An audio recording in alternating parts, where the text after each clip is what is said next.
Welcome back to सर्वप्रथम पाठशाला। Today we discuss chapter 4 planning। Functions of management में सबसे पहले आपका यही होता है और ये सबसे ज्यादा इंपॉर्टेंट है, प्लानिंग, आपका ऑर्गेनाइजिंग, स्टाफिंग, डायरेक्टिंग, कंट्रोलिंग। सबसे पहले आपका प्लानिंग। प्लानिंग आपका क्या है, एक इंटेलेक्चुअल प्रोसेस है। आप उसमें देखते हैं कि किस तरीके से करना है, माइंड एक्टिविटी, आपका डिटर्मिनेशन, आप कौन सा कोर्स ऑफ एक्शन लेंगे। जब अभी हम स्टेप्स में पढ़ेंगे तो आप देखेंगे कि आपको कौन सा कोर्स ऑफ एक्शन लेना है, इवेलुएट करते हैं आप अलग अलग, और आप किसी पर्पस के थ्रू और एक फैक्ट के थ्रू आप देखते हो कि आप प्लानिंग किस तरीके से करेंगे। सो मीनिंग क्या है प्लानिंग का, आप एडवांस में डिसाइड करते हो कि what to do, how to do, when to do, all of your these questions come under your planning. आप एक सेट करते हो ऑब्जेक्टिव्स, एक ऑब्जेक्टिव आपने सेट कर लिया, अब आप उसको किस तरीके से आप अचीव करेंगे वो आप देखते हैं। आप कोर्सेज ऑफ एक्शन डिफरेंट देखते हैं और आपका एक टाइम फ्रेम में पूरा देखते हो कि कौन सा आपका टाइम कंप्लीट करना है। फॉर एग्जांपल अभी आपके बोर्ड के एग्जाम होंगे, आप पूरा एक अपनी प्लानिंग करेंगे किस तरीके से करना है। सो आप पूरा एक ऑब्जेक्टिव के थ्रू और पूरा एक टाइम फ्रेम में आप उसको कंप्लीट करेंगे। Now importance of planning. सबसे पहले इंपॉर्टेंस प्लानिंग की है आपकी प्रोवाइड डायरेक्शन। प्लानिंग आपको डायरेक्शन प्रोवाइड करता है कि आपको किस तरीके से जाना। आपने एक ऑब्जेक्टिव सेट कर लिया, आपको एक डायरेक्शन है कि हाँ आपको सबसे पहले वो अचीव करना है। फॉर एग्जांपल आपने सेल्स टारगेट है, वो आपने अचीव कर लिया, that is your direction. Next, reduces the risk of uncertainty. अब ये बिल्कुल कम नहीं करता अनसर्टेनिटी, यानी कि आपको आगे कुछ भी प्रॉब्लम्स आ सकती है, उसको थोड़ा कम करता है। आपने प्लानिंग कर ली, आप देखते हैं कि आप उसको किस तरीके से थोड़ा कम कर सकते हैं। सो आपके थोड़ा रिड्यूस करता है रिस्क ऑफ अनसर्टेनिटी, यानी कि आपने इवेलुएट करें डिफरेंट अलग अलग आइडेंटिफाई करें अपने कोर्स ऑफ एक्शन, फिर आप इवेलुएट करेंगे किसमें आपको थोड़ा कम रिस्क है। So that's why it's also called reduces the risk of uncertainty. Reduces overlapping and wasteful activities. अब ऐसा नहीं है कि आपने एक चीज अगर आपने कोई पहले से प्लान करी तो आप दूसरा दोबारा वही करेंगे। फॉर एग्जांपल आपने एक चैप्टर रिवाइज कर लिया, आप दोबारा वही चैप्टर रिवाइज करेंगे, ऐसा तो नहीं होता। सो ओवरलैपिंग जो हमारी होती है उसको वो क्या करता है, कम करता है, और आप थॉट बहुत ज्यादा क्लैरिटी आती है थॉट में और एक्शन में। Next, promote innovative ideas. अब फर्स्ट फंक्शन हमारा मैनेजमेंट का, मैनेजर्स को अपॉर्चुनिटी मिलती है कि वो अलग अलग वेज और डिफरेंट डायमेंशंस में सोचें, और फ्यूचर एक्शन हमारा ग्रोथ और आपका बहुत ज्यादा प्रोस्पेरिटी है बिजनेस के लिए। तो ये आपका हेल्प करता है इनोवेटिव आइडियाज के लिए भी, क्योंकि आप हर एक डायमेंशन के थ्रू आप देखते हैं कि अगर ऐसा हो गया तो हम क्या करेंगे, ऐसा होगा, डिफरेंट डिफरेंट स्टेप्स आपके इसमें होते हैं। नेक्स्ट आपका होता है प्लानिंग आपको फैसिलिटेट डिसीजन मेकिंग। अब एक आपके पूरे टारगेट सेट होते हैं, आप फ्यूचर प्रेडिक्ट कर रहे हैं कि फ्यूचर में कंडीशन किस तरीके से होगी। आप प्लानिंग बहुत ज्यादा रैशनल डिसीजन होता है, इंटेलेक्चुअल, क्योंकि आप प्रोफेशनल्स हायर करते हैं कि किस तरीके से आपकी चीजें होंगी अगर आप आगे प्रॉब्लमैटिक आपकी चीजें होगी। Now establishing standards for controlling. अब मैंने आपको बता दी प्लानिंग और कंट्रोलिंग में आपका बहुत ज्यादा इंटरलिंकेज होता है। आप जो प्लानिंग कर रहे हैं, आप जो अभी टारगेट सेट कर रहे हैं, आप बाद में कंट्रोलिंग में देखेंगे। आप लुक बैकवर्ड, प्लानिंग तो होता है आपके लुक फॉरवर्ड, आप आगे देखते हैं कि आपका ये फॉरवर्ड देख रहे हैं कि आप क्या क्या टारगेट्स हैं आपके, और कंट्रोलिंग आपको होता है लुकिंग बैकवर्ड। सो इसलिए प्लानिंग और कंट्रोलिंग का आपका आपस में इंटरलिंकेज होती है, और इसलिए आपका यहाँ पे बोलेगा एस्टैब्लिशिंग स्टैंडर्ड्स फॉर कंट्रोलिंग। जो भी आपकी परफॉर्मेंस है, आपकी एक्चुअल परफॉर्मेंस कंट्रोलिंग में मेजर होगी जो आपने प्लानिंग के टाइम पर करी थी। नाउ अब कुछ फीचर्स है प्लानिंग के, it's little bit same like functions of जो हमने फीचर्स ऑफ मैनेजमेंट पढ़े थे। सबसे पहले आपका फोकसिंग ऑन अचीविंग ऑब्जेक्टिव्स। अब obviously why are we planning everything, for specific goals. आपका कोई भी एक गोल है, कोई भी ऑब्जेक्टिव है, उसके लिए हम कर रहे हैं। आपका प्राइमरी फंक्शन है, सबसे पहला फंक्शन, ये अभी मैंने स्टार्ट में ही बताया, फंक्शंस ऑफ मैनेजमेंट सबसे पहला ही आपका क्या होता है, प्लानिंग। सबसे पहला फर्स्ट फंक्शन है और सबसे इंपॉर्टेंट फंक्शन है।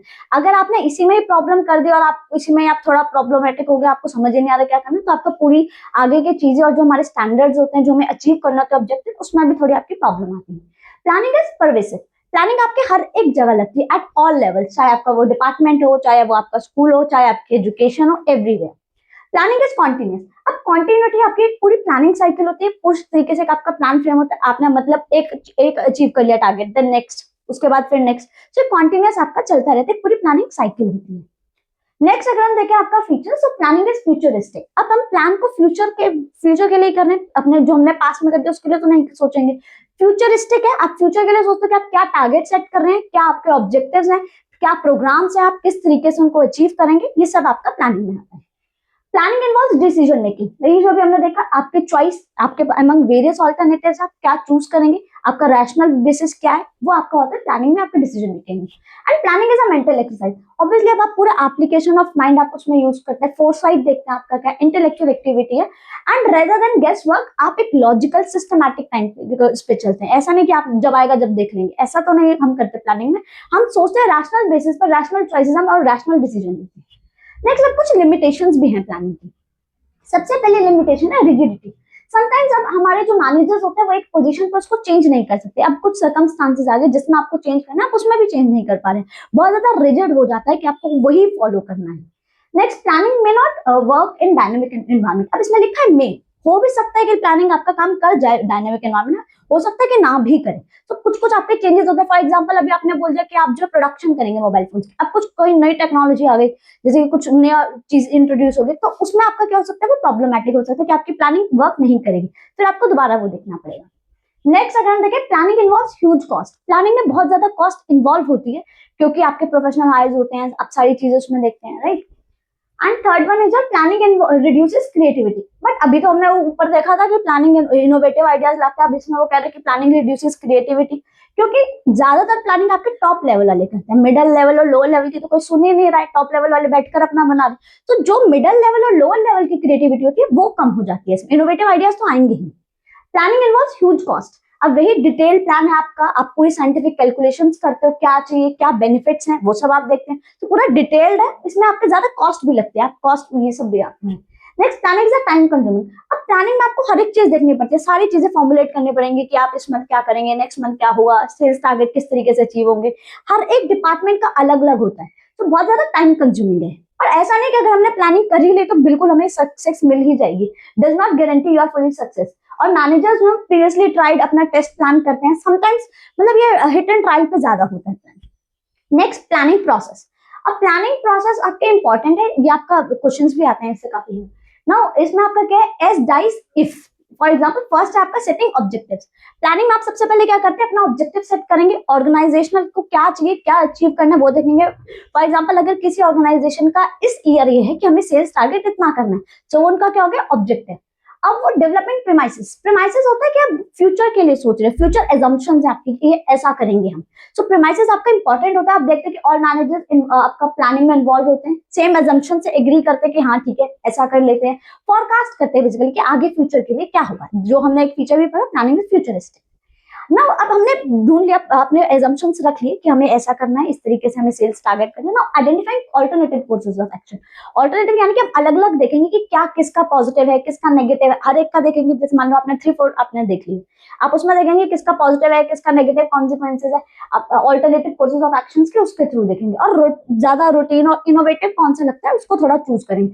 अब जब चूज करेंगे तो हम पहले इवेल्युएट करेंगे कि हमने जो अल्टरनेटिव कोर्स ऑफ एक्शन लिए हम उसको किस तरीके से इवेल्युएट करें, डिफरेंट देखेंगे कि किसमें ज्यादा पॉजिटिव आपको एस्पेक्ट मिल रहे हैं, उसको चूज करेंगे। अब जब हमने इवेल्युएट कर लिया, now we will selecting the best alternative, कि हमारा जो आइडियल प्लान है, जो हमारा मोस्ट फिजिबल है, हमारे लिए प्रॉफिटेबल है, हम उसको चूज करेंगे। और मैथमेटिकल एनालिसिस जो है इतनी ज्यादा पॉसिबल नहीं हो पाती, तो एक्सपीरियंस और जजमेंट के बेसिस पर हम जो है वो देखते हैं कि कौन सा हमारे लिए बेस्ट ऑल्टरनेटिव होगा। अब हमने सेलेक्ट कर लिया, नाउ इंप्लीमेंट। अब मैनेजर क्या करेंगे, ऑर्गेनाइज करेंगे, असेंबलिंग करेंगे रिसोर्सेज, जो भी हमने अपना कोर्स ऑफ एक्शन चूज किया, and then we implement that plan. अब इंप्लीमेंट करने के बाद हम मॉनिटर भी करेंगे कि जो हमने इंप्लीमेंट किया प्लान, क्या वैसा ही सारी चीजें हुई, that is follow up action. क्या आप देखेंगे कि अकॉर्डिंग टू शेड्यूल आपके परफॉर्म हुआ वो या फिर नहीं हुआ, या आप कॉन्टिन्यूस मॉनिटरिंग आपका एक अचीव करना ऑर्गेनाइजेशनल ऑब्जेक्टिव के लिए इंपॉर्टेंट होता है। अब हमारे 2 टाइप के प्लान होते हैं और ये बहुत ज्यादा हाई प्रोबेबिलिटी होती है कि इससे आपके क्वेश्चन आए। टाइप्स ऑफ प्लान, प्लान क्या होता है, आपका एक कोर्स ऑफ एक्शन जिसमें आप देखते हैं कि कुछ कुछ कमिटमेंट होते हैं किस तरीके से हम प्लान करेंगे ना। एक आपका होता है सिंगल यूज प्लान, एक आपका होता है standing plan. Single use plan यानी कि आपने जैसा कि नाम ही आपको कह रहे हैं, एक ही बार हम इसको यूज करेंगे, एक बार करके छोड़ दिया। फॉर एग्जाम्पल बजट आपने एक बार यूज किया। सिंगल यूज प्लान किस तरीके से होगा, एवरी ईयर इट चेंजेस, सो आप देखेंगे कि सिंगल यूज में एक ही बार हम इसको यूज करेंगे। Second one is standing plan. अब स्टैंडिंग प्लान आपके वो ऐसी एक्टिविटीज होती है जो रेगुलरली आपकी होती है, आंकड़े, और आप थोड़ा बहुत इनको मॉडिफाई करते हो टाइम टू टाइम। अब इसमें कुछ आपके हैं और इनसे क्वेश्चंस आते हैं केस स्टडी बेसिस पर भी। सबसे पहले आपका ऑब्जेक्टिव्स। ऑब्जेक्टिव आपका होता है एंड रिजल्ट। आपने एक बार सोच लिया कि हमें ये ऑब्जेक्टिव है, हमारा सेल्स टारगेट, ये हमारा ऑब्जेक्टिव है, 10% सेल्स हमें इंक्रीज करनी है this year, this is your objective. Next अगर हम आपका देखें जो है आपका, वो आपका आता है ऑब्जेक्टिव्स के बाद policy, not policy, strategy. I think strategy आपका होता है कि अब ऑब्जेक्टिव आपका है कि 20% आपने सेल्स इंक्रीज करनी है। स्ट्रैटेजी आपका उससे भी डिटेल्ड प्लान होता है जो हमारा, फॉर एग्जांपल अभी आपको है कि आपको बिजनेस स्टडीज कंप्लीट करनी है। अब चैप्टर 1 आप किस तरीके से करेंगे, दैट इज स्ट्रैटेजी, कि आप कितना अच्छे से उसको कर रहे हैं, बहुत ज्यादा डिटेल प्लान आपका क्या होता है, स्ट्रैटेजी। सो ऑब्जेक्टिव हमारा एक है, तो उसको स्ट्रैटेजी क्या है कि हम उसको और ज्यादा डिटेल प्लान होता है, उसको किस तरीके से करेंगे। सो फ्यूचर डिसीजन जिसमें आपके वेरियस सिचुएशंस, थ्रेट, अपॉर्चुनिटीज ये सब आप देखते हैं. It comes under your strategy.